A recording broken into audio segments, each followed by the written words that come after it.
বিরতির পর স্বাগত। ত্রিপুরা তপশিলি জাতি সমন্বয় সমিতির উদ্যোগে আজ ডক্টর বি.আর. আম্বেদকরের প্রয়াণ দিবস উদযাপন করা হয় যথাযোগ্য মর্যাদায়।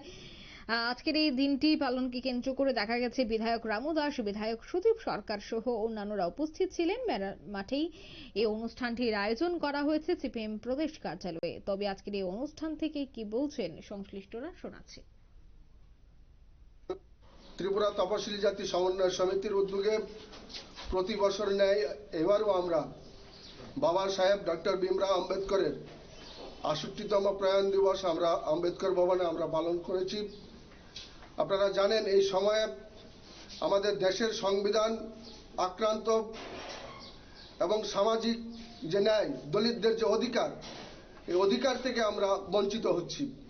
গোটা দেশের মধ্যে দলিতরা এই সময় যেভাবে অত্যাচারিত হচ্ছে, ত্রিপুরা তপশিলি জাতি সমন্বয় সমিতি এবং আমাদের যে সর্বভারতীয় সংগঠন দলিত শোষণ মুক্তি মঞ্চের উদ্যোগে তার প্রতিবাদ আমরা জানাচ্ছি আজকের এই প্রয়াণ দিবসে। এই রাজ্যেও আমরা দেখছি যে এই রাজ্যের যে সরকারটা চলছে, এই সরকারটা দলিত মানুষের স্বার্থে, তপশিলি অংশের মানুষের স্বার্থে যে কাজ করার কথা ছিল সেই কাজগুলি করছেন না। আমরা দেখেছি বামফ্রন্ট সরকারের আমলে তপশিলি জাতি অংশের মানুষের জন্য তাদের যে আর্থসামাজিক মান উন্নয়ন করবার জন্য যে পরিকল্পনাগুলি ছিল, এই পরিকল্পনাগুলিও বন্ধ। স্টাইপেন্ড বন্ধ, বিদ্যালয়ে স্টাইপেন্ড পাচ্ছে না ছেলেরা, এবং আমাদের যে হোস্টেলগুলি রয়েছে, ছাত্র নিবাস, ছাত্রী নিবাস, এগুলিও একেবারে পরিকাঠামো বন্ধ হয়ে গেছে।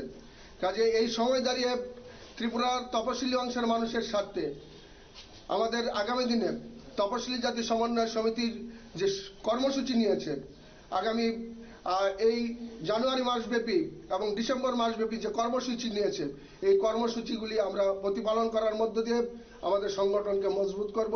এই কয়েকটি কথা বলে আমার সংক্ষিপ্ত আলোচনা এখানে শেষ করলাম এবং আজকের কর্মসূচি এখানে সমাপ্তি ঘোষণা করলাম।